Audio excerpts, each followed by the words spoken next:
What is happening, people? It is your boy Brad here. Welcome along to the Big Brad channel, and I'm really sorry that I haven't been making any videos over the last couple of weeks, but it's due to the fact that I've just not been in the mood, to be fair. But I am going to make a video now with my reflections on this failure of a January transfer window, and where do I start? But first things first, I'm going to touch upon a little subject that has been doing the rounds over the internet. I'm not going to go into too much detail about it, but you've all obviously heard the news by now that Mason Greenwood, the Manchester United player, has been arrested on suspicion of rape and GBH after pictures and audio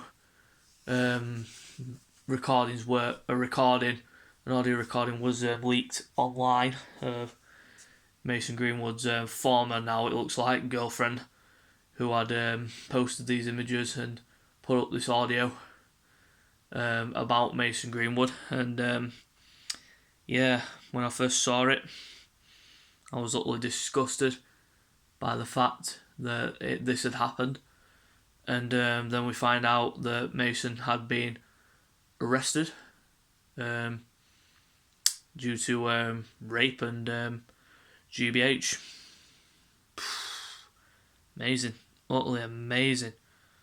I mean, I can't believe that it's come to the surface. I mean, I was just in complete shock when I found out about it, and I didn't think Mason was the kind of guy who would actually do this kind of thing, but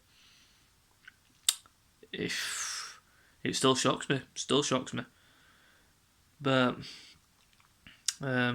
credit though to the girl involved, and I hope she is okay, because no woman should ever have to go through that kind of pain, suffering, or anything like that.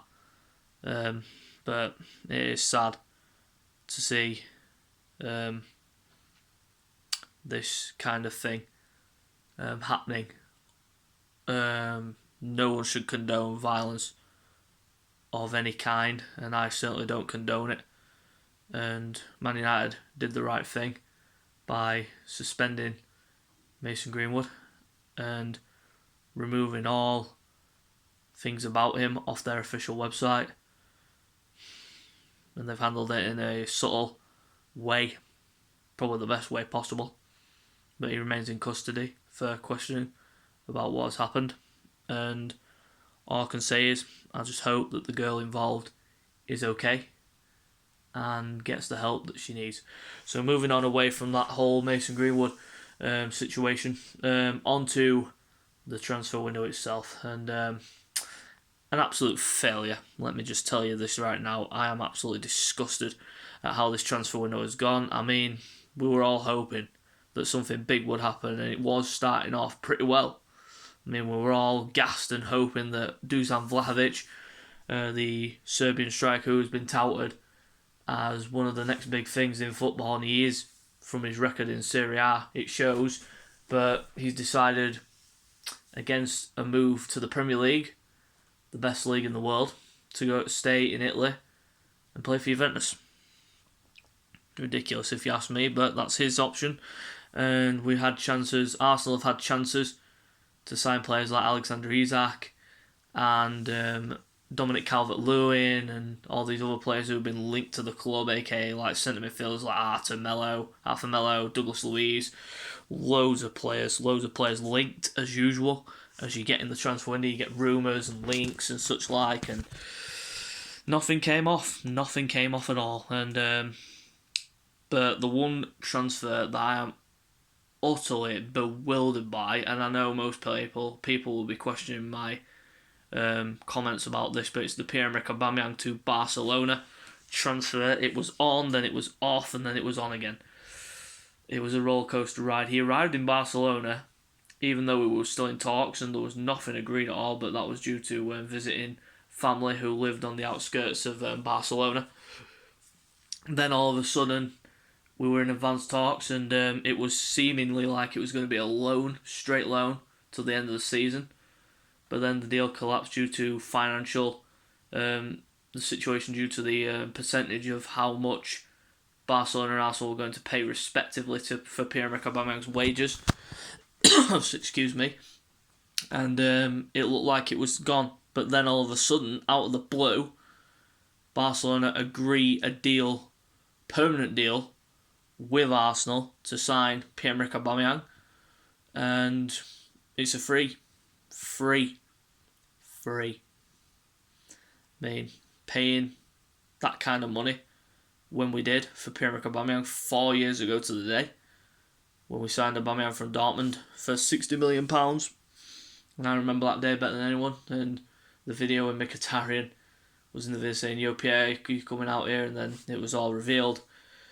But he leaves behind a legacy that I cannot stress enough has been absolutely amazing. I mean, he saved Mikel Arteta's job on numerous occasions with the FA Cup final goals against Chelsea. I mean, some of his goals have been brilliant, but some people say ever since he signed the new deal, it's been downhill, and I'm tending to not really support those claims, but Aubameyang did have a fall in grace, and he hasn't been the frequent goal scorer that we have seen over the last so many years, and he steadily declined, and it was time for him to move on. But the way that Arsenal have done it, for me, it's just mad. It is really mad.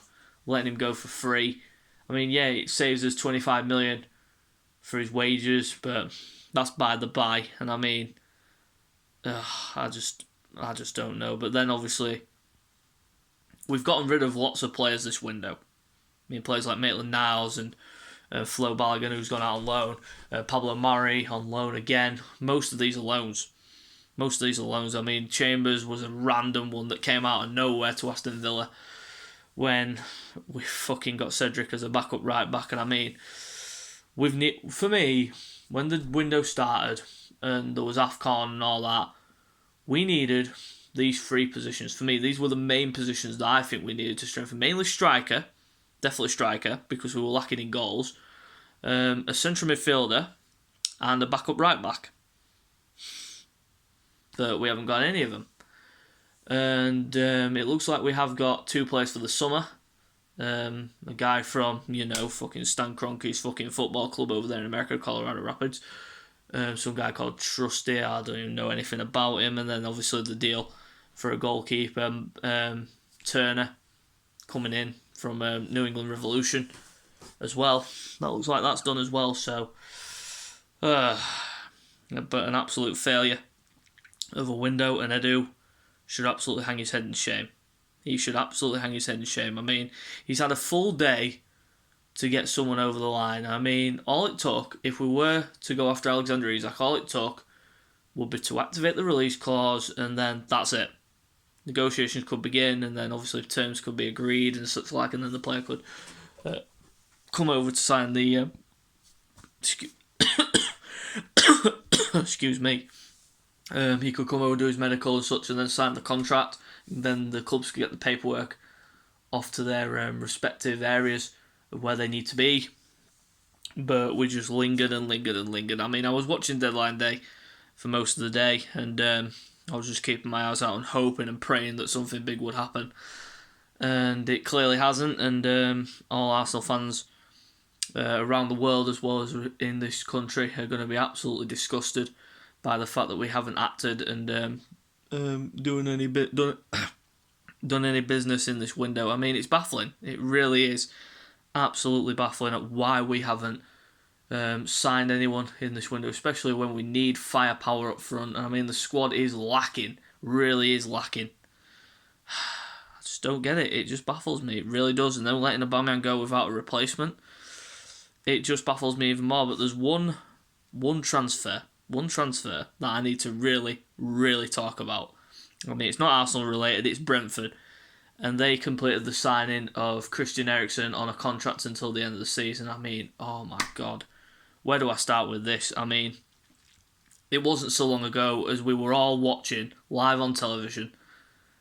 Christian Eriksen, he collapsed on the pitch, and he suffered a cardiac arrest. we didn't know what had happened at that particular moment, but he just fell onto the floor and no one knew. And then Kier and the referee literally panicking and waving to the medical staff to get onto the pitch as fast as they could, and they did. And without that reaction, I mean, Christian, he could have not survived, but luckily enough, they got onto the pitch, gave him the treatment that he needed, and he survived. And that day, I was literally in tears. I thought we'd literally witnessed a man on live television.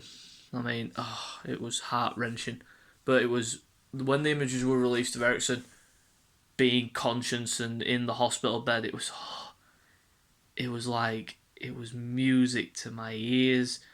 And I just bellowed up inside, and I was crying and such. And it was just a really sad moment for everybody in the world to witness that live on television.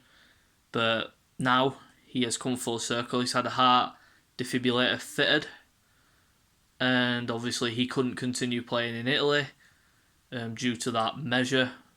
But now he has found himself a new club, and that is Brentford. I am so happy to see him back in the Premier League, and I cannot wait to see him play again. And I'm just so glad that he is back in the Premier League, and it really does hit me right here, because everyone wanted him. Everyone wanted him to make a speedy recovery and be back on the pitch as soon as he could. And there's been plenty of players over the years with this same problem. I mean, having to be fitted with a heart defibrillator, it's not a nice thing at all. I mean, Daley Blind for Ajax, he's got the same problem. But I am just so happy that Christian has come full circle and is now back in the Premier League after leaving Spurs.